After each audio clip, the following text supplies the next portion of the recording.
പ്രിയപ്പെട്ട മീഡിയ സുഹൃത്തുക്കളെ,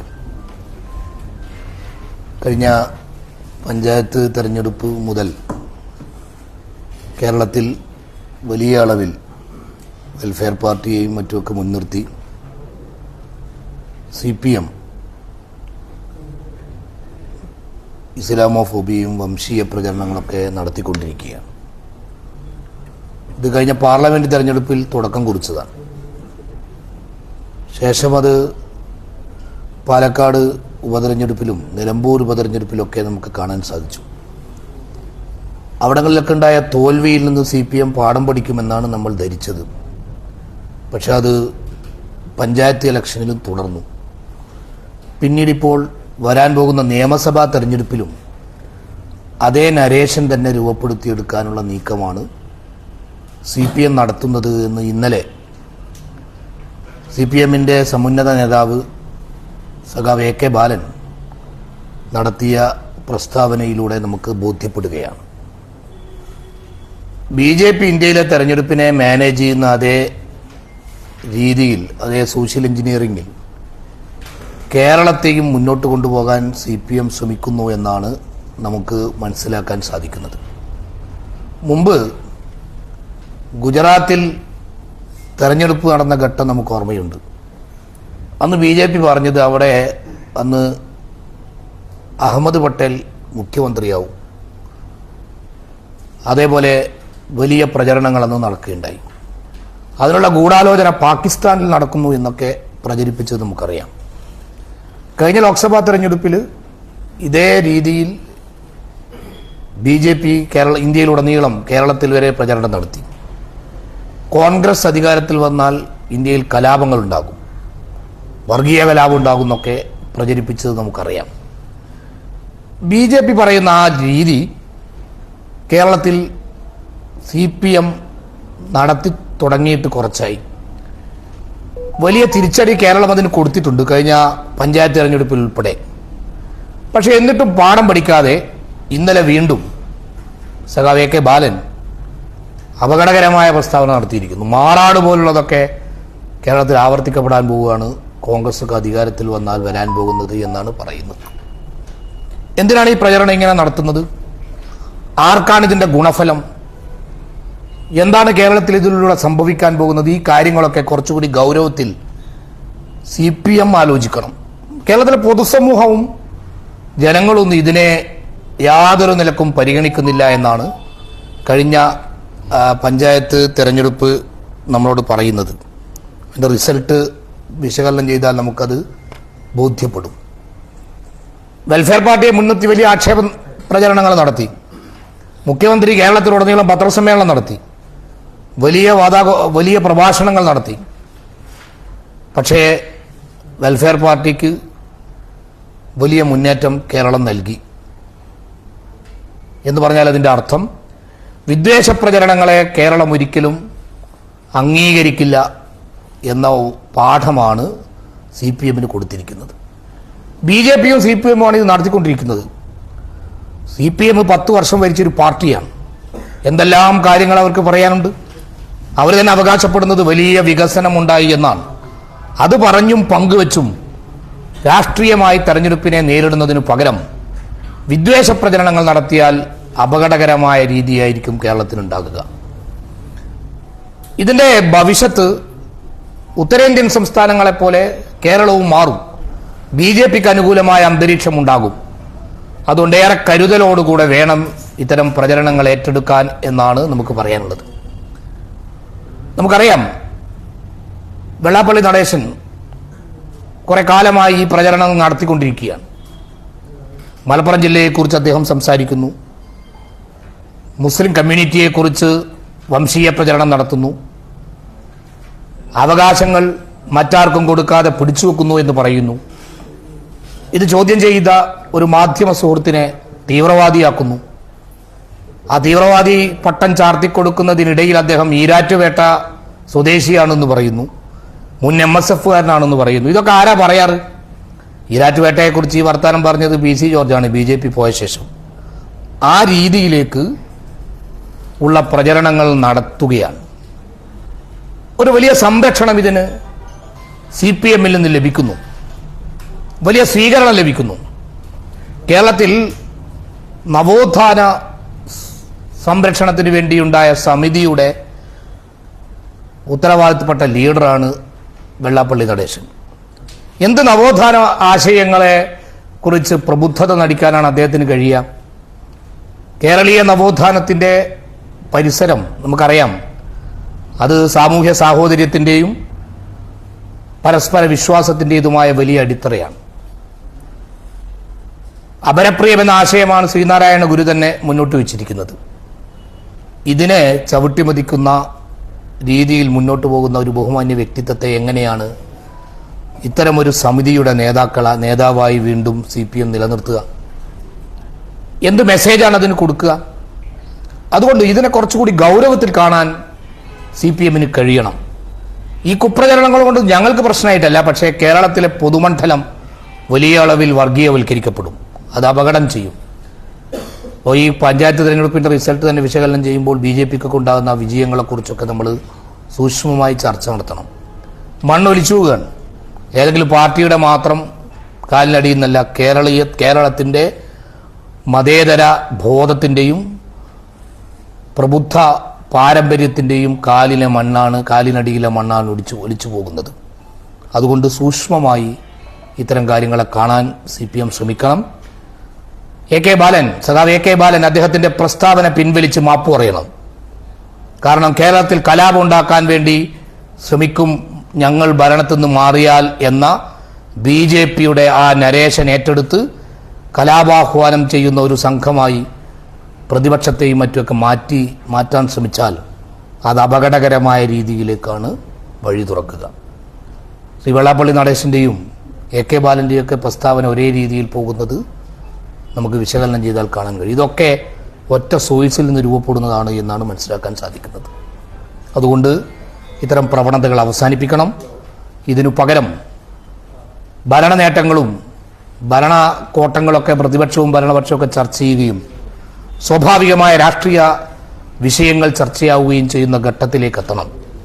എങ്കിൽ മാത്രമേ പ്രബുദ്ധ കേരളത്തിന് അതിൻ്റെ മതനിരപേക്ഷ പൈതൃകത്തെ കാത്തു സൂക്ഷിക്കാനും സാഹോദര്യ കേരളത്തെ നിലനിർത്താനും കഴിയുള്ളൂ. ഇല്ലെങ്കിൽ അപകടം ചെയ്യും എന്നാണ് ഞങ്ങൾ സൂചിപ്പിക്കുന്നത്.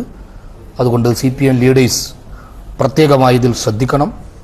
BJP-യുടെയും CPM-ൻ്റെയും ഇലക്ട്രൽ എഞ്ചിനീയറിംഗ് ഒരേ സോഴ്സിൽ നിന്നാണ് വരുന്നത് എന്ന് സംശയിച്ചാൽ ഒരു കുറ്റവും പറയാൻ കഴിയില്ല. അത് പാർലമെൻറ്റ് പഞ്ചായത്ത് തെരഞ്ഞെടുപ്പിൽ നമുക്ക് ബോധ്യപ്പെട്ടതാണ്. അത് ഏറ്റവും കൂടുതൽ അറ്റാക്ക് ചെയ്യപ്പെട്ടത് വെൽഫെയർ പാർട്ടിക്കാരാണ്. ഞങ്ങളെ ഒരു സ്ഥാനാർത്ഥിയുണ്ട്, ഇവിടെ കോതമംഗലത്ത് നെല്ലിക്കുഴിയിൽ രാഹുൽ തങ്കപ്പൻ. അദ്ദേഹത്തെക്കുറിച്ച് പറഞ്ഞ പ്രചരണങ്ങൾ ഒരുപക്ഷെ കേട്ടിരിക്കും. ഇവിടെ ഹിസ്ബുൽ മുജാഹിദീൻ മത്സരിക്കുകയാണ്. അപ്പോൾ വോട്ടർമാരൊക്കെ നോക്കി ഹിസ്ബുൽ മുജാഹിദീനെ ഒന്നും കാണാനില്ല. അപ്പോൾ എന്നാലും അവർ തീരുമാനിച്ചു ആ പറഞ്ഞവർക്കെതിരെ വോട്ട് ചെയ്യാം. നല്ല ഭൂരിപക്ഷത്തിൽ അവരെ ജയിക്കുകയുണ്ടായി. പലയിടങ്ങളിലും ഇത്തരം പ്രചരണങ്ങളാണ് നടത്തുന്നത്. വിദ്വേഷ പ്രചരണങ്ങൾ നടത്തിയിട്ട് തെരഞ്ഞെടുപ്പിനെ വോട്ട് നേടാൻ ശ്രമിച്ചാൽ അത് അപകടമല്ലേ ചെയ്യാം. 4 വോട്ടിനും ഒരു സീറ്റിനൊക്കെ വേണ്ടിയിട്ട് വീടാന്തരം കയറിയിട്ട് CPM ലീഡേഴ്സ് അത്തരം പ്രചരണങ്ങൾ നടത്തുകയുണ്ടായി. അത് അവസാനിപ്പിക്കണം. വരുന്ന തെരഞ്ഞെടുപ്പിനെയും അങ്ങനെ തന്നെ കൊണ്ടുപോകാൻ ശ്രമിച്ചാൽ പ്രബുദ്ധ കേരളത്തിന് വലിയ അപകടമായിരിക്കും അത് വരുത്തുക. പിന്നീട് പ്രചരണം നടത്താനൊന്നും CPM-ന് കഴിയില്ല. മറ്റൊരു രീതിയിൽ കേരളം പോകും. അത് ഉത്തരേന്ത്യയിൽ നമ്മൾ പഠിച്ച പാഠമാണ്. ഇത് വളരെ പ്രത്യേകമായി CPM-നോട് ആവശ്യപ്പെടുകയാണ്. ഇതിന് ഈ നരേഷനെ വേരോടെ പിഴുതെടുക്കുന്ന രീതിയിലുള്ള വർക്ക് കേരളത്തിലെ സാംസ്കാരിക പ്രവർത്തകരും മാധ്യമ പ്രവർത്തകരുമൊക്കെ നടത്തണം എന്നുകൂടിയാണ് ഞങ്ങൾക്ക് ആവശ്യപ്പെടാനുള്ളത്.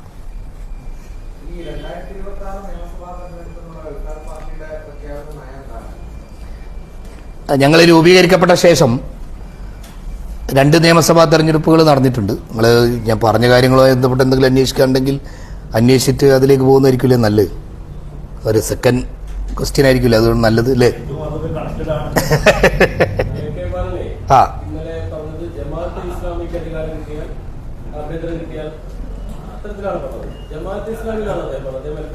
അല്ല, UDF-ന് അധികാരം കിട്ടിയാൽ മാറാണെന്തോ കലാപം ഉണ്ടാക്കുന്നൊക്കെ അല്ലേ? അല്ല അതെ ഞാൻ ചോദിക്കുന്നത് UDF-ന് അധികാരം കിട്ടിയ ജമാഅത്ത് ഏതായാലും തെരഞ്ഞെടുപ്പിൽ മത്സരിക്കാത്ത ഒരു മതസംഘടനയാണല്ലോ. അപ്പൊ UDF-ന് അധികാരം കിട്ടിയാൽ എന്ന് പറഞ്ഞുകൊണ്ടാണ് പറഞ്ഞതെന്നാണ് ഞാൻ മനസ്സിലാക്കുന്നത് അല്ലേ? അപ്പൊ അതിൽ ഓക്കെ UDF-ന് അധികാരം കിട്ടിയാൽ ഈ പ്രചരണമല്ലേ യഥാർത്ഥത്തിൽ BJP നടത്തിയത് പല ഘട്ടങ്ങളിലും. കോൺഗ്രസിന് അധികാരം കിട്ടിയാൽ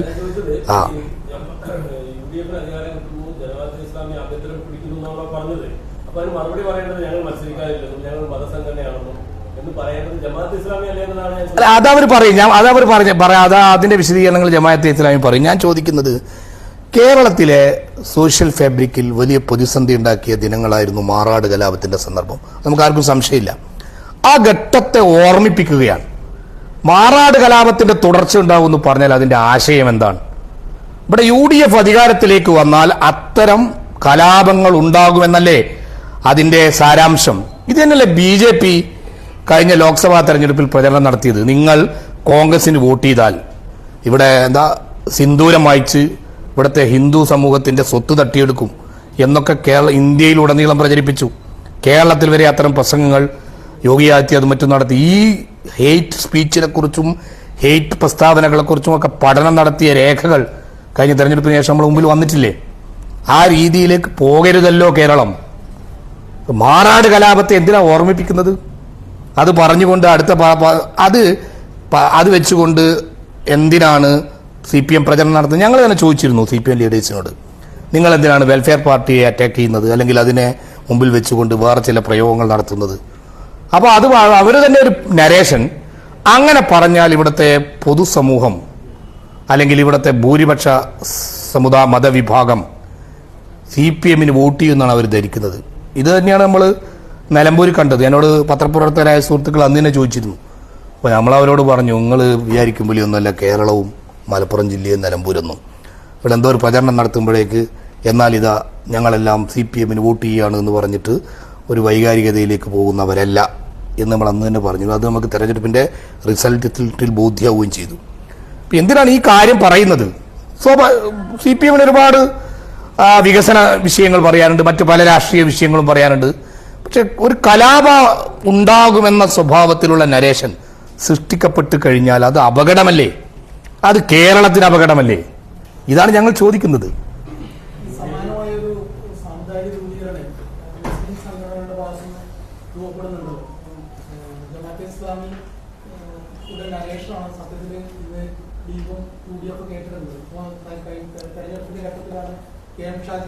മതമാണ് പ്രശ്നം, സമുദായത്തിന് വേണ്ടിയാണ് ഭരണം എന്നൊക്കെ വളരെ സാമുദായികമായ രീതിയിൽ പ്രതികരിക്കുന്നുണ്ട്. അപ്പോൾ ഇതുണ്ടാക്കുന്ന ഒരു പോളറൈസേഷനെ കുറിച്ച് എന്തുകൊണ്ടാണ് വെൽഫെയർ പാർട്ടി അതിനെക്കുറിച്ച് പ്രതികരിക്കുന്നത്?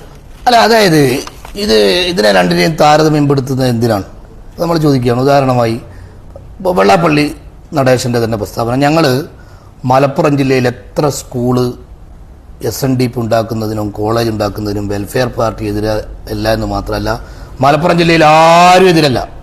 ആരെങ്കിലും എതിർക്കും? കാരണം ഇവിടെ +2 സീറ്റില്ലാത്തതുകൊണ്ട് പ്രയാസപ്പെടുന്ന കുട്ടികളുള്ള ജില്ലയാണ്. എന്ത് സംവിധാനം ഉണ്ടാക്കുന്നതിനും ആരും എതിരല്ല. ഒരു സമുദായം അവരുടെ അവകാശങ്ങൾ നേടിയെടുക്കുന്നതിന് ആരാണ് എതിര്? ആരെങ്കിലും എതിരുണ്ടോ? കണക്കുകളൊക്കെ വെച്ച് നോക്കിയാൽ മതസമൂഹങ്ങൾക്ക് ലഭിച്ച കോളേജുകളുടെയും സ്കൂളുകളുടെയും എണ്ണമൊക്കെ പരിശോധിച്ചാൽ യഥാർത്ഥത്തിൽ വെള്ളാപ്പള്ളി നടേശൻ പ്രചരിപ്പിക്കുന്നത് തെറ്റാന്ന് മനസ്സിലാക്കും. ഞാൻ പറയുന്നത് ന്യായമായ അവകാശങ്ങൾ മതസമൂഹങ്ങൾക്കും സമുദായങ്ങൾക്കും ലഭിക്കുന്നത് വർഗീയതയോ പ്രീണനമോ അല്ല. ഞങ്ങൾ പറയുന്നത് ഒരു കാര്യം കൂടി, ഞങ്ങൾ പറയുന്നത് ജാതി സെൻസസ് നടത്തി ഓരോ സമുദായങ്ങൾക്കും എന്ത് ലഭിച്ചു, ഓരോ ജാതി വിഭാഗങ്ങൾക്കും എത്ര ലഭിച്ചു, സംവരണത്തിന്റെ ആനുകൂല്യങ്ങൾ ലഭിച്ചോ, സ്വത്ത് ലഭിച്ചോ, ഭൂമി ലഭിച്ചോ പരിശോധന നടത്തി പോരായ്മ ഉണ്ടെങ്കിൽ കൊടുക്കണമെന്ന നിലപാടുള്ള പാർട്ടിയാണ് ഞങ്ങളുടെ പാർട്ടി. അതല്ലല്ലോ ഈ പറയുന്നത്. കലാപാഹ്വാനവും അതും രണ്ടല്ലേ?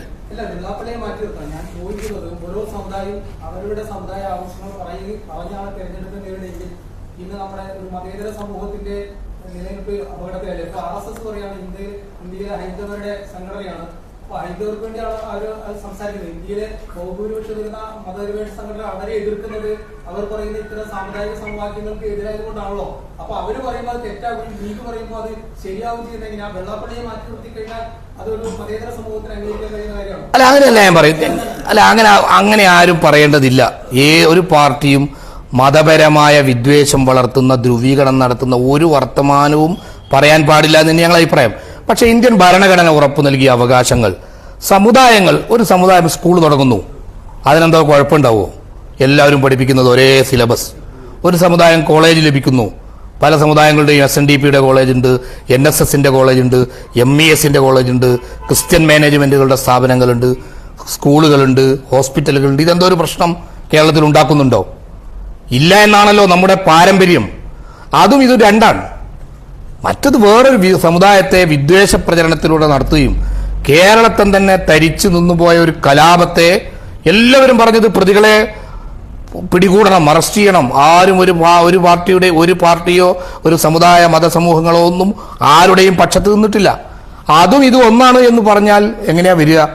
ഒരു സമുദായത്തിന്റെ അവകാശം പറയുന്നത് ന്യായമായ, ഭരണഘടനാപരമായ, സമാധാനപരമായ സ്വഭാവത്തിൽ ഉന്നയിക്കുന്നതും മറ്റൊരു സമുദായത്തെ തല്ലിക്കൊല്ലണം, ബുൾഡോസർ നടപ്പിലാക്കണം, അതുപോലെ തന്നെ ഇപ്പോൾ കേൾക്കുന്നത് പോലെ ഹിന്ദുത്വ രാഷ്ട്രം സ്ഥാപിക്കണം, ഭരണഘടനാപരമായ ജനാധിപത്യ സംവിധാനമൊന്നും അതിന് പ്രശ്നമല്ല എന്ന് പറയുന്നതും ഇതും ഒരിക്കലും താരതമ്യം ചെയ്യാൻ പാടില്ല. അതിൽ കവിഞ്ഞ് വിദ്വേഷ പ്രചരണങ്ങൾ ആര് നടത്തിയാലും അത് നമുക്ക് അംഗീകരിക്കാൻ കഴിയില്ല എന്ന് തന്നെയാണ് ഞങ്ങൾക്ക് പറയാനുള്ളത്.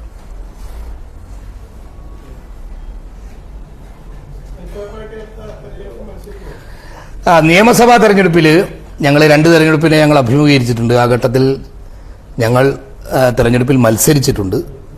പിന്നെ ഞങ്ങൾക്ക് സാധ്യമാകുന്ന മത്സരങ്ങൾ ഞങ്ങൾ നടത്തിയിട്ടുണ്ട്. 2019 വരെ 2019 പൊതു തെരഞ്ഞെടുപ്പിന് ശേഷം UDFുമായി ഞങ്ങൾ ധാരണ ഉണ്ടാക്കിയിട്ടുണ്ട്. പഞ്ചായത്ത് തെരഞ്ഞെടുപ്പിൽ ഞങ്ങളും അവർ ഒരുമിച്ച് മത്സരിക്കുകയും പലയിടങ്ങളിലും ജയിക്കുകയും ഭരണ സംവിധാനമൊക്കെ രൂപപ്പെടുത്തുകയൊക്കെ ചെയ്തിട്ടുണ്ട്. നിയമസഭാ തെരഞ്ഞെടുപ്പിൽ ഞങ്ങൾ മത്സരിക്കുകയാണ് 2 ഘട്ടത്തിലും ചെയ്തത്. അത്തരമൊരു സാഹചര്യം തന്നെയാണ് ഉള്ളതെന്നാണ് മനസ്സിലാക്കുന്നത്. പുതിയ സാഹചര്യങ്ങൾ ഉണ്ടായി വരികയും മറ്റുമൊക്കെ ചെയ്താൽ അപ്പോൾ ആ വിഷയം അന്തിമമായി തീരുമാനിക്കും. ഇപ്പോൾ അന്തിമമായ തീരുമാനം ഞങ്ങൾ എടുത്തിട്ടില്ല. ഇപ്പോൾ ഞങ്ങൾക്ക് സാധ്യതയുള്ള സ്ഥലങ്ങളിലൊക്കെ നിയമസഭാ തെരഞ്ഞെടുപ്പുമായി ബന്ധപ്പെട്ട ഒരുക്കങ്ങളിലേക്ക് പ്രവേശിച്ചിരിക്കുകയാണ്. ബൂത്ത് കമ്മിറ്റികൾ ശക്തിപ്പെടുത്തുകയും മറ്റൊക്കെയുള്ള സംഘടനാ ശാക്തീകരണം നടത്തുകയാണ്. മുന്നണി പ്രവേശനം എന്നൊരു അജണ്ടയിലല്ല വെൽഫെയർ പാർട്ടി മുന്നോട്ട് പോകുന്നത്. അതേസമയം ഞങ്ങൾ മുന്നണി രാഷ്ട്രീയത്തിൻ്റെ സാധ്യതകൾ പഞ്ചായത്ത് തെരഞ്ഞെടുപ്പിൽ പ്രയോജനപ്പെടുത്തിയിട്ടുണ്ട്. അത്തരം സാധ്യതകൾ ഇനിയും പ്രയോജനപ്പെടുത്തുമെന്ന് തന്നെയാണ് തീരുമാനിച്ചിരിക്കുന്നത്. ഞങ്ങൾക്ക് ഗുണം കിട്ടിയിട്ടുണ്ട്, UDFന് ഗുണം കിട്ടിയിട്ടുണ്ട്. ഞങ്ങളുമായി ചേർന്ന് നിന്ന ഘട്ടത്തിൽ LDFനും 2015 ഗുണം കിട്ടിയിട്ടുണ്ട്. അത്തരം നീക്കുപോക്കുകൾ ഇനിയും തുടരും. നിയമസഭയുമായി ബന്ധപ്പെട്ട അത്തരം ചർച്ചകളിലേക്ക് ഇപ്പോൾ പ്രവേശിച്ചിട്ടില്ല. ആ ചർച്ച നടത്തുന്നതിന് ഞങ്ങളുടെ മുമ്പിൽ തടസ്സങ്ങളില്ല. മുന്നണി രാഷ്ട്രീയത്തിൻ്റെ അകത്ത് പ്രവേശിക്കാതെ തന്നെ മുന്നണി സാധ്യതകളെ ഞങ്ങൾ പഞ്ചായത്ത് തെരഞ്ഞെടുപ്പിൽ പ്രയോജനപ്പെടുത്തിയിട്ടുണ്ട്. അത്തരം ചർച്ചകൾ വേണ്ടെന്ന് ഞങ്ങൾ വെച്ചിട്ടില്ല. ഇപ്പോൾ അതിലേക്ക് പ്രവേശിച്ചിട്ടില്ല. ഇപ്പോൾ പാർട്ടി നിയമസഭ പഞ്ചായത്ത് തെരഞ്ഞെടുപ്പിൽ മത്സരിക്കുകയും മറ്റൊക്കെ ചെയ്ത ശേഷം സംഘടനാ ശാക്തീകരണവും മറ്റൊക്കെ ശ്രമിച്ചുകൊണ്ടിരിക്കുകയാണ്. ചർച്ചകൾ വന്നാൽ അത്തരം ചർച്ചകളുമായി മുന്നോട്ട് പോകും.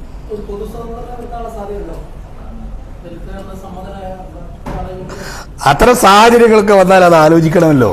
അതൊന്നും രാഷ്ട്രീയത്തിൽ ഡിമാൻഡിലേക്ക് പോയിട്ടില്ല. അത്തരം സാധ്യതകൾ പൊതു സ്വാതന്ത്ര്യം എന്ന് പറഞ്ഞാൽ തന്നെ പൊതുവായി എല്ലാവർക്കും അംഗീകരിക്കാവുന്ന ഒരു കാൻഡിഡേറ്റ് വരിക എന്നല്ലേ, അത് വളരെ ഗുണകരമായ കാര്യമാണല്ലോ. അത്തരം ഘട്ടത്തിൽ അത്തരം ചർച്ചകളൊക്കെ നടത്തുന്നതിന് തടസ്സമൊന്നുമില്ല. ഏതായാലും വെൽഫെയർ പാർട്ടി ഇപ്പോൾ ഒരു പൊതു സ്വാതന്ത്ര്യം നിർത്തണം എന്നൊരാവശ്യം ഒരു മുന്നണിയുടെ മുമ്പിലും വെച്ചിട്ടില്ല.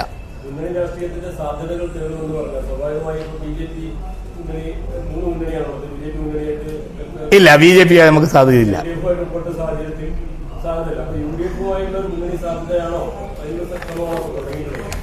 അതായത് കഴിഞ്ഞ തെരഞ്ഞെടുപ്പിൽ ഞങ്ങൾ പഞ്ചായത്ത് തെരഞ്ഞെടുപ്പിൽ UDFുമായി ധാരണയിൽ പലയിടങ്ങളിൽ മത്സരിച്ചു. പഞ്ചായത്ത് ധാരണയാണ്, പലയിടത്തും ജയിക്കുകയും ഇപ്പോൾ ഭരണസമിതിയൊക്കെ രൂപീകരിച്ച് ഞങ്ങൾ മുന്നോട്ട് പോവുകയും ചെയ്യുന്നുണ്ട്. നേരത്തെ ഞങ്ങൾ CPMുമായും ഈ ധാരണയൊക്കെ ഉണ്ടാക്കിയിട്ടുണ്ട്. പക്ഷെ ഇതൊക്കെ എന്തോ ഒരു വലിയ പാതകമാണ് എന്ന് വരുത്തി തീർക്കുന്നത് CPM ആണ്.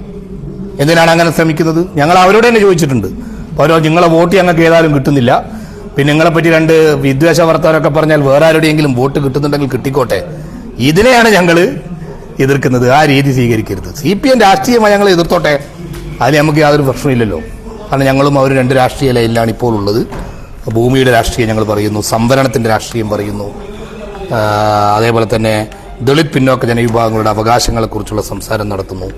അതൊക്കെ ഇവിടുത്തെ CPM ഉയർത്തുന്ന രാഷ്ട്രീയത്തിന് അപ്പുറം നിൽക്കുന്ന ചില രാഷ്ട്രീയമാണ്. അതൊക്കെ ഉയർത്തിക്കൊള്ളട്ടെ. പക്ഷേ ഞങ്ങൾ പിന്നെ ഇത്തരം സാധ്യതകൾ പ്രയോജനപ്പെടുത്തുന്നതിന് ഉള്ള വഴികൾ നമ്മുടെ മുമ്പിലുണ്ടെങ്കിൽ അത് പ്രയോജനപ്പെടുത്തും. പറഞ്ഞ വിഷയങ്ങളൊന്നും തന്നെ ഒരു തെരഞ്ഞെടുപ്പുമായി ബന്ധപ്പെട്ട് ചെറിയൊരു ശതമാനം ജനങ്ങളെ ബാധിക്കുന്ന വിഷയം. കഴിഞ്ഞ 5 വർഷത്തെ പിണറായി സർക്കാരിന്റെ ഭരണം അതാണോ ദൃശ്യം വിലയിരുത്തപ്പെടുന്നത്? അതേക്കുറിച്ച് എന്താണ്, എങ്ങനെയാണ് നിങ്ങൾ വിലയിരുത്തുന്നത്?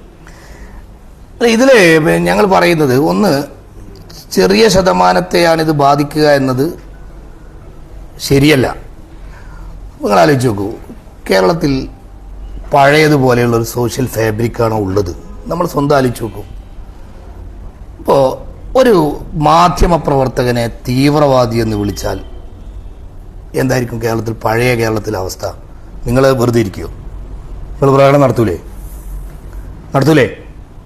നമുക്ക് കഴിയുന്നില്ലല്ലോ. അഥവാ കേരളത്തിന്റെ പൊതുമണ്ഡലത്തിൽ അത്രമേൽ ഈ പ്രചരണങ്ങൾക്ക് സ്വാധീനമുണ്ട്. അല്ല, ഉണ്ട്, ഇല്ലാന്നല്ല. ഞങ്ങൾ വളരെ സന്തോഷമായി, ഇല്ലാന്നല്ല ഞാൻ പറയുന്നത്. അങ്ങനെയല്ലല്ലോ മുമ്പ് ആകുക, ആണോ? മുമ്പ് ഒരാളെ തീവ്രവാദി എന്ന് വിളിച്ചാൽ ഇങ്ങനെ ആയിരിക്കില്ലല്ലോ. ഇത് വലിയ ഇഫക്റ്റ് ഉണ്ടാക്കൂലേ? എന്താണ് യഥാർത്ഥത്തിൽ, എങ്ങനെയൊക്കെ ഇന്ത്യയിൽ BJP അധികാരത്തിൽ ഏറിയേ? എന്തെങ്കിലും വികസനം പറഞ്ഞിട്ടാണോ? വിദ്വേഷ പ്രചരണം നടത്തിയില്ല. ലവ് ജിഹാദ്, തീവ്രവാദം, ഭീകരവാദികൾ, കൊല്ലപ്പെടേണ്ടവർ. ഞങ്ങളെ തന്നെ അനുഭവമുണ്ട്. ഇപ്പോൾ ഇപ്പോൾ സന്ദർഭം ഞാൻ പറയാം. അപ്പോൾ ഞങ്ങൾ UP-യിലെ കഴിഞ്ഞ നിയമസഭാ തെരഞ്ഞെടുപ്പിന്റെ ഘട്ടത്തിൽ ഞങ്ങളും അഖിലേഷ് യാദവിന്റെ പാർട്ടിയും ചർച്ച നടത്തിയിരുന്നു. ഒരു മുന്നണി സ്വഭാവത്തിൽ തന്നെ മുന്നോട്ട് പോകുന്ന ചർച്ച. ഞാനും അന്ന് പാർട്ടിയുടെ ഒരു കേന്ദ്ര ലീഡർ എന്ന നിലക്ക് ഞാനും ആ ചർച്ചയിൽ പങ്കെടുത്തിരുന്നു. ഒരു സീറ്റിനെ പറ്റിയൊക്കെ ധാരണയായി ഞാനിങ്ങനെ അവിടുന്ന് തിരിച്ചു വരുമ്പോൾ ഞങ്ങളുടെ അഖിലേന്ത്യാ ലീഡറായ SQR ഇലിയാസിനോട് ചോദിച്ചു, എങ്ങനെയായിരിക്കും ഇത് മീഡിയയിൽ പ്രചരണമാകുക, കേരളത്തിന്റെ അനുഭവം വെച്ചുകൊണ്ട് ഞാൻ ചോദിച്ചു. അപ്പോൾ പറഞ്ഞു, അത് നിങ്ങൾ ആ നാട്ടിലുള്ള പ്രചരണമൊന്നും ഇവിടെ ഉണ്ടാകില്ല എന്ന്. അപ്പോൾ ഞാനിങ്ങനെ സന്തോഷത്തിൽ തിരിച്ചു പോന്നു. കുറഞ്ഞ ദിവസത്തിന് ശേഷം യോഗി ആദിത്യനാഥിന്റെ പത്രസമ്മേളനം വന്നു. ഉമർ ഖാലിദിന്റെ പിതാവും അഖിലേഷ് യാദവിന്റെ പാർട്ടിയും ഒരുമിക്കുകയാണ്. ശേഷം അദ്ദേഹം 9 പൊതുയോഗങ്ങൾ ഇതേ ആശയം പ്രസംഗിച്ചു. അവസാനം നടന്ന് നിങ്ങൾക്കറിയാം. ആ തെരഞ്ഞെടുപ്പ് പ്രവർത്തനത്തിന് നേതൃത്വം കൊടുത്ത ഞങ്ങളുടെ അഖിലേന്ത്യാ ലീഡർ പിന്നെ ജാവേദ് മുഹമ്മദ് അദ്ദേഹത്തിന്റെ വീട് തകർത്ത് കളഞ്ഞു, ബുൾഡോസർ ചെയ്തു. അഫ്രിൻ ഫാത്തിമ അദ്ദേഹത്തിന്റെ മകളാണ്, ഫെർട്ടേണിറ്റി മൂവ്മെന്റിന്റെ അഖിലേന്ത്യാ സെക്രട്ടറി ആയിരുന്നു. 1.5 കൊല്ലത്തോളം ജയിലിൽ കിടന്നു. ഇതിന്റെ പ്രതികരണമാണിത്. അഥവാ ഞങ്ങളന്ന് പിന്തുണച്ചു. ഞങ്ങൾ മാത്രമല്ല, വലിയ മുന്നേറ്റം അന്നുണ്ടായിരുന്നു. 50 സീറ്റ് അഖിലേഷ് യാദവിന് വർദ്ധിച്ചു. 10% വോട്ട് BJPക്ക് കുറഞ്ഞു. ആരാണ് നേതൃത്വം കൊടുത്തതെന്ന് ആലോചിച്ചു. 200ഓളം കേന്ദ്രങ്ങളിൽ ഞങ്ങൾ വലിയ വർക്ക് അവിടെ നടത്തിയിരുന്നു. വലിയ വർക്ക്, വോട്ട് ചേർത്തു, വോട്ട് ചെയ്യിപ്പിച്ചു. അതിന്റെ ഒരു ദുരന്തമെന്നോണം ഞങ്ങൾക്ക് കിട്ടിയ പ്രതിഫലമാണ് ഞങ്ങളൊരു നേതാവിന്റെ വീട് തകർക്കപ്പെട്ടത്. ഇതാണ് കേരളത്തിൽ സംഭവിക്കുക. അതുകൊണ്ടാണ് ഞങ്ങൾ പറയുന്നത് വികസനത്തെക്കാൾ വലുത് ഇതാണ്. വലിയ മുന്നേറ്റം UDF ഉണ്ടാക്കി. അവരുടെ വിലയിരുത്തലിലും വെൽഫെയർ പാർട്ടിയുടെ സഹായം അതിന്റെ ഘടകമായിട്ടുണ്ട്. മലബാർ ജില്ലാ പഞ്ചായത്ത് പോലും പ്രതിപക്ഷമില്ല. അത്ര വലിയൊരു വിജയം UDF ഉണ്ടാക്കി കൊടുത്ത നിങ്ങളായിരുന്നു. അവർ ഇനിയും പുറത്തു നിർത്തണം. UDF അക്കോമഡേഷൻ തരേണ്ടതല്ലേ? അതാണ് ഞാൻ പറഞ്ഞത്. ഞങ്ങള് മുന്നണി രാഷ്ട്രീയത്തിലേക്ക് കത്ത് കൊടുത്തിട്ടില്ലല്ലോ. അപ്പോ ഇവിടെ അത്തരമൊരു ചർച്ച ഞങ്ങൾ ഓപ്പൺ. അതിന്റെ ഒരു കാരണം, ഞങ്ങൾ ഉയർത്തുന്ന പൊളിറ്റിക്സ് മുന്നണി രാഷ്ട്രീയത്തിന്റെ അകത്ത് നിന്ന് ഉന്നയിക്കുന്നതിനപ്പുറമുള്ളൊരു പൊളിറ്റിക്സാണ്. ഭൂമിയുടെ രാഷ്ട്രീയം ഞങ്ങൾ ഉയർത്തുന്നു. ദളിത് പിന്നോക്ക ജന വിഭാഗങ്ങളുടെ അവകാശ പോരാട്ടങ്ങളുടെ രാഷ്ട്രീയത്തെ ഞങ്ങൾ ഉയർത്തുന്നു. സംവരണം ഞങ്ങൾ ഉയർത്തുന്ന ഏറ്റവും വലിയ വിഷയമാണ്. അപ്പം ഇവിടെ സാമ്പത്തിക സംവരണം എന്ന പേരിൽ സവർണ സംവരണം നടപ്പിലാക്കുന്നു. നിലപാടുകൾ എന്താണ്? ജാതി സെൻസസ്, കേരളത്തിൽ ഉൾപ്പെടെ പല പാർട്ടികളുടെ നിലപാടെന്താണ്? മുസ്ലിം ഇഷ്യൂവിലുള്ള സമീപനങ്ങൾ എന്താണ്? അപ്പം ഇത്തരം കുറേ വിഷയങ്ങളിൽ ഒരു ജെന്യുവൻ പൊളിറ്റിക്സ് ആണ് ഞങ്ങൾ ഉയർത്തുന്നത്.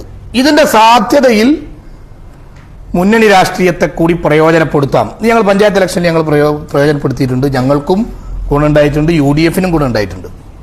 ആ ഗുണത്തെ ഇനിയും മുന്നോട്ട് കൊണ്ടുപോകണമെന്ന് തീരുമാനിച്ചാൽ അത്തരം ചർച്ചകളൊക്കെ ഉണ്ടാവും. അതിൽ സംശയമൊന്നുമില്ല. അങ്ങനെയാണ് ഞങ്ങൾ കഴിഞ്ഞ 2 തെരഞ്ഞെടുപ്പിലും ചെയ്തത്. ഇതിൽ ഞങ്ങൾ തീരുമാനം എടുത്തിട്ടില്ല. വാതിലുകൾ ഉണ്ടെങ്കിൽ തുറക്കപ്പെടുമ്പോൾ ആ വാതിലുകളിലൂടെ പോകുന്നതിന് പാർക്ക തടസ്സം, അതൊക്കെ തന്നെയല്ലേ രാഷ്ട്രീയം. പക്ഷേ ഈ കാഴ്ചപ്പാടുകളെ ഉയർത്തിപ്പിടിച്ചുകൊണ്ടുള്ള പൊളിറ്റിക്സ് ആണ് വെൽഫെയർ പാർട്ടി മുന്നോട്ട് വെക്കുന്നത്. അതുകൊണ്ടാണ് മുന്നണി രാഷ്ട്രീയത്തിന്റെ അകത്തേക്ക് ഞങ്ങൾ പ്രവേശിക്കുന്നില്ല എന്ന് പറയുന്നത്. ഈ വെൽഫെയർ പാർട്ടി ജമാഅത്തിലേക്ക് താങ്കൾ പ്രസംഗത്തിൽ വാർത്താസമ്മേളനത്തിൽ വളരെ ജെനുവിനായ ഭൂമിയുടെ രാഷ്ട്രീയം, ദീർഘസ്വത്വം, രാഷ്ട്രീയം, ഐഡന്റിറ്റി രാഷ്ട്രീയം, അവകാശ സമരങ്ങൾ ഒക്കെ കുറിച്ച് ദീർഘമായി പ്രസംഗിക്കുകയും അതുപോലെ പ്രസംഗിക്കുന്ന ആളുകളാണ്. പക്ഷേ താങ്കളുടെ സംഘടന നടത്തുന്ന ജമാഅത്തെ ഇസ്ലാമി ഇപ്പോൾ താങ്കൾ പറയാൻ പോകുന്നത് വെൽഫെയർ പാർട്ടി എല്ലാം പറയുകയും മാധ്യമ എന്ന പത്രം വളരെ ക്രൈസിസിലൂടെ കേരളത്തിലെ ഏറ്റവും ഇന്ന് നിലനിൽക്കുന്ന ഏറ്റവും പ്രതിസന്ധികളിലൂടെ 10,000 ജീവനക്കാരും കടന്നുപോവുകയാണ്. അവരുടെ അവകാശ സമരങ്ങളോട് എന്തുകൊണ്ടാണ് ഇത്ര നിഷേധാത്മക നിലപാട് ഒരു സംഘടന ജമാഅത്തെ ഇസ്ലാമി മാറ്റിവിട്ട് കഴിഞ്ഞാൽ വെൽഫെയർ പാർട്ടി എന്ന സംഘടനയും അതിന്റെ മോക്ഷ സംഘടനയും എന്തുകൊണ്ടാണ് മുഖം തിരിഞ്ഞ് നിൽക്കുന്നത്? വെൽഫെയർ പാർട്ടി അതിൽ മുഖം തിരിഞ്ഞ് നിൽക്കുന്നില്ല. അവിടുത്തെ ജേർണലിസ്റ്റുകളും മറ്റും ഞങ്ങളോട് സംസാരിച്ചിരുന്നു. അവർക്ക് നിർബന്ധമായും കൂലി കൊടുക്കണം, അല്ലെങ്കിൽ ശമ്പളം ഉണ്ടാകണം, പ്രതിസന്ധികൾ പരിഹരിക്കണം എന്ന് തന്നെ ഞങ്ങളുടെ അഭിപ്രായം. ഞങ്ങൾ അവരുമായി സംസാരിക്കുന്നുണ്ട്. അതിൽ നമുക്ക് യാതൊരു അഭിപ്രായ വ്യത്യാസമില്ല. അവിടെ മാത്രമല്ല, വേതനവും ജീവിതമൊക്കെ അനിവാര്യ സാധനമാണ്, സംഗതിയാണല്ലോ. അതിൽ ഒരു വിട്ടുവീഴ്ചയും ചെയ്യേണ്ടതില്ല എന്നാണ്. പ്രതിസന്ധികൾ പരിഹരിക്കപ്പെടണം. അവരുമായി ഞങ്ങൾ സംസാരിച്ചിട്ടുണ്ട്. ഞങ്ങളാൽ കഴിയുന്ന ഇടപെടലുകൾ അവരിൽ നടത്തിയിട്ടുണ്ട്. ജേർണലിസ്റ്റിക് യൂണിയനാണ് അത് മുന്നോട്ട് കൊണ്ടുപോകുന്നത്. ആവശ്യമായ ഇടപെടൽ നടത്തുന്നത് ഞങ്ങൾക്ക് യാതൊരു എതിർപ്പുമില്ല.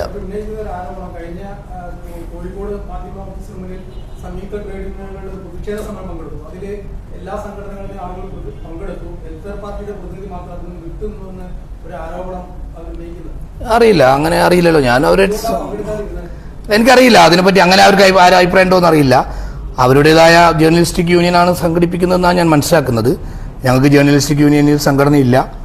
പിന്നെ ഞങ്ങൾക്കതിൽ നിങ്ങൾ പറഞ്ഞ അഭിപ്രായത്തിൻ്റെ കൂടെയാണ് ഞങ്ങൾ. ആ മീഡിയ പ്രവർത്തകരുടെയും മാധ്യമ ജീവനക്കാരുടെയും കൂടെയാണ്. അവരുടെ അവകാശങ്ങൾ ലഭിക്കണം, വളരെ കൃത്യമായി അവർക്ക് വേതനം ലഭിക്കണം, പ്രതിസന്ധികൾ പരിഹരിക്കപ്പെടണം എന്ന് തന്നെ ഞങ്ങളുടെ നിലപാട്. മാധ്യമ ലോകത്ത് പ്രതിസന്ധികൾ ഉണ്ട് എന്ന് പറയാറുണ്ട്. എത്രത്തോളം എവിടെയൊക്കെ ഉണ്ട് എന്ന് എനിക്ക് സൂക്ഷ്മ പഠനം ഞാൻ നടത്തിയിട്ടില്ല. അത് ന്യായമായ സമരങ്ങൾക്ക് എല്ലാ പിന്തുണയും വെൽഫെയർ പാർട്ടിയുടേതുണ്ട്. ഞങ്ങൾ അവരുമായി സംസാരിച്ചിട്ടുണ്ട്. അവരാവശ്യപ്പെടുന്ന രൂപത്തിൽ ഞങ്ങൾക്ക് അതിൽ ഇടപെടുന്നതിന് യാതൊരു തടസ്സമില്ല. സംയുക്ത ട്രേഡ് യൂണിയനുകളുടെ ഒരു പ്രക്ഷോഭത്തിലേക്ക് പോവുകയാണ്. അങ്ങനെയാണെങ്കിൽ വെൽഫെയർ പാർട്ടിയുടെ ട്രേഡ് യൂണിയൻ അതിനെ പരസ്യ പിന്തുണ പ്രഖ്യാപിച്ച് രംഗത്ത് വരുമോ? അതിനെന്താ സംശയം? എല്ലാ സമരങ്ങളെയും പിന്നെ ന്യായമായ സമരങ്ങളെയൊക്കെ പിന്തുണക്കൂലേ? നിലവിൽ പിന്തുണയ്ക്കുന്നില്ല, ഇനി പിന്തുണയ്ക്കുമോ? അത് സംശയമില്ല. 4 മാസത്തെ ശമ്പളം കൊടുക്കാൻ നമുക്കറിയാം. പുതിയ വിഷയമല്ല. ഞാൻ അവരോട് സംസാരിച്ചിട്ടുണ്ട്. അത് പരിഹരിക്കപ്പെടണമെന്ന് തന്നെയാണ് നമ്മുടെ ആഗ്രഹം. സാമ്പത്തിക ക്രൈസിസ് ആണ്. വേണ്ട രീതിയിലുള്ള ഇടപെടലില്ലാതെ അത് അവിടുത്തെ ജീവനക്കാരെ പറയാൻ സാധ്യയില്ല. ഞാൻ അവരായിട്ട് നല്ല കോണ്ടാക്ട് ഉണ്ട്. എന്തായാലും അടിയന്തരമായിട്ട് ഒരു ഇടപെടൽ നടത്തണം. ഓ എന്നാലും ഈ പറയുന്നതിനോടൊപ്പം എന്തെങ്കിലും അതെ അതെ, നല്ല പ്രതിസന്ധിയാണ്. അതിൽ നമുക്ക് തന്നെ വളരെ വിഷമം തോന്നാറുണ്ട്. അവിടെ ജീവനക്കാരൊക്കെ നമ്മളോട് സംസാരിക്കാറുണ്ട്. ഇപ്പോൾ പിരിച്ചുവിടൽ പാക്കേജ് പ്രഖ്യാപിച്ചിട്ടുണ്ട്. രാജ്യത്തെ മാധ്യമത്തിനും ബാധകമാണല്ലോ. അപ്പൊ അതുപോലും പാലിക്കാതെ ഒരു ആനുകൂല്യം തരാതെ പിരിഞ്ഞു പോകാൻ അങ്ങനെ ആരെങ്കിലും പറയുമോ? എനിക്കറിയില്ല. അതെ, ആനുകൂല്യം ഒന്നും കൊടുക്കാതെ പിരിച്ചുവിടൂ പോവോ? ഇങ്ങനെയാണിപ്പോ ഉണ്ടോ? മുന്നോട്ട് വെച്ച ഫോർമുല. അത് ശരിയായിരിക്കാൻ സാധ്യതയില്ല. ശമ്പളത്തിന്റെ പകുതി കൊടുക്കാം. അല്ല, അതിനെ അതൊക്കെ ഒരു സമരഘട്ടത്തിൽ പറയുന്നതായിരിക്കൂലേ? ഞാൻ ചോദിക്കട്ടെ. അതായത് ഞാൻ മനസ്സിലാക്കുന്നത് പ്രതിസന്ധികളുണ്ട്, സ്വാഭാവികമാണ്. പ്രത്യേകിച്ച് പ്രിന്റഡ് മീഡിയകളിൽ നമ്മളെ ബഹുമാനിയ ശ്രീകണ്ഠൻ നായർ അവരുകളെ അടുത്ത് പോയി കണ്ടിരുന്നു. അത് ഞാൻ പോയത് ഞങ്ങളെ പ്രതിസന്ധി പറയാനായിരുന്നു. നിങ്ങളൊക്കെ കൂടെ ഞങ്ങളിങ്ങനെ തീവ്രവാദികളും ഭീകരവാദികളും ആക്കി തല്ലല്ലേ എന്ന് പറയാൻ വേണ്ടി പോയിരുന്നു. അപ്പോൾ അദ്ദേഹം പറഞ്ഞു, ഞങ്ങൾ പ്രതിസന്ധിയോട് പറയാം, ഇപ്പോൾ ഇൻഫ്ലുവൻസർമാരാണ് നമ്മളെയും കൊണ്ട് പോകുന്നത്, പ്രതിസന്ധിയിലാണ്. ഈ പ്രതിസന്ധി ശ്രീകണ്ഠൻ നായർ നമ്മളുമായിട്ട് പങ്കുവച്ചിരുന്നു. മനോരമയിൽ പോയപ്പോൾ അവിടുത്തെ എഡിറ്ററും മറ്റുമൊക്കെ നമ്മളോട് പറഞ്ഞു, ഈ പ്രതിസന്ധികളുണ്ട് എന്ന് പറഞ്ഞാൽ ആ പ്രതിസന്ധികളുണ്ട് എന്ന് പറഞ്ഞുകൊണ്ട് മാധ്യമത്തിലെ ജീവനക്കാർക്ക് കൈകാര്യം ചെയ്യണമെന്നല്ല ഞാൻ പറയുന്നത്. അത് പരിഹരിക്കപ്പെടേണ്ടത് തന്നെയാണ്. കാരണം മാധ്യമം നിലനിൽക്കണമെന്ന് മാത്രമല്ല, കേരളത്തിലെ എല്ലാ മാധ്യമ സ്ഥാപനങ്ങളും ഗംഭീരമായി നിലനിൽക്കണമെന്ന ഉറച്ച ബോധ്യമാണ്. ഈ കേരളം ഇങ്ങനെ ഈ ഒരു സഹകരണവും രാഷ്ട്രീയ പ്രബുദ്ധതയും നിലനിൽക്കുന്നത് എല്ലാ മാധ്യമ പ്രവർത്തകരുടെയും ഇടപെടൽ കൊണ്ടും ഒക്കെ തന്നെയാണ്. അതിൽ മാധ്യമത്തിന് പങ്കുണ്ട്. നിങ്ങളുടെ എല്ലാ മാധ്യമങ്ങളുടെയും പങ്ക് നിർണായകമാണ്. അപ്പോൾ അതുകൊണ്ട് ഒരു പോരായ്മയും ഉണ്ടാകാത്ത വിധം അതിനെ നിലനിർത്തണമെന്ന് തന്നെയാണ് അഭിപ്രായം. അതിൽ ഞങ്ങളാൽ കഴിയുന്ന ഇടപെടൽ ഞങ്ങൾ നടത്തുകയും ചെയ്യും. ഈ 15-ാം തീയതി തിരുവനന്തപുരത്ത് ഈ വിഷയത്തിൽ ദേശീയ ട്രേഡ് യൂണിയനുകളുടെ ഒരു യോഗം ചേരാൻ ഓക്കെ, അത് നമ്മളെ വിളിച്ച 8-ാം തീയതി മാധ്യമത്തിലൊരു ബന്ധപ്പെട്ട ഒരു യോഗം വിളിച്ചിട്ടുണ്ട്. അപ്പോൾ താങ്കൾ ഇക്കാര്യം അവിടെ പറയും. അതിൽ ഇടപെടുന്നത് നമുക്ക് തടസ്സമില്ല. മാധ്യമത്തിലെ ജീവനക്കാർ എന്നോട് ചോദിച്ച വിഷയം ഘട്ടത്തിൽ തന്നെ അതുമായി ബന്ധപ്പെട്ട് എനിക്ക് ചെയ്യാൻ കഴിഞ്ഞ എല്ലാ ഇടപെടലുകളും ഞാൻ നടത്തിയിട്ടുണ്ട്. ഇനി ഞങ്ങൾക്ക് യാതൊരു അഭിപ്രായ വ്യത്യാസമില്ല. ഞാൻ അതിൽ ജീവനക്കാരുടെ കൂടെയാണ്. അതിന് നമുക്ക് യാതൊരു അഭിപ്രായ വ്യത്യാസമില്ല. അവരുടെ ഈ സമരത്തിൽ മറ്റേ അവർ ഉന്നയിക്കുന്ന വിഷയങ്ങൾ എന്താണെന്ന് സൂക്ഷ്മമായി ഞാൻ പഠിച്ചിട്ടില്ല. വേതനം കിട്ടണം എന്ന വിഷയത്തിൽ ഞാൻ ജീവനക്കാരുടെ കൂടെയാണ്.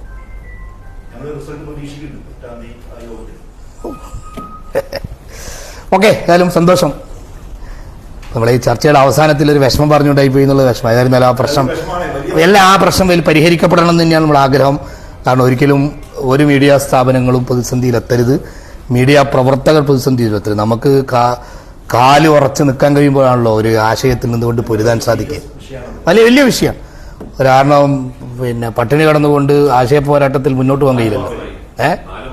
അതെ, എനിക്കറിയാം.